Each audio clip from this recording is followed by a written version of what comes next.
खिलाड़ी भी पुराने, तरीक़े वारदात भी वही। पहले बरामद करो, फिर दरामद शुरू कर दो।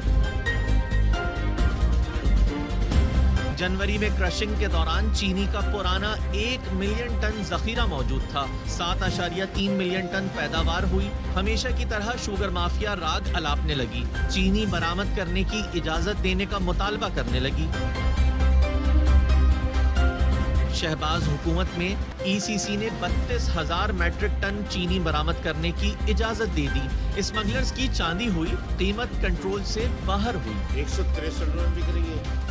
एक ही दिन में क्या 6 रुपए इजाफा हो जाए और रोजाना की बेस पे, घंटों की बेस पे खुदारा इस मुल्क पे रहम करें। मुल्क की माहाना चीनी की जरूरियात 6,41,600 मैट्रिक टन है। इस वक्त 2.27 मिलियन मैट्रिक टन का जखीरा रह गया है, जबकि गन्ने की क्रशिंग नवंबर या दिसंबर तक मुमकिन हो सकेगी।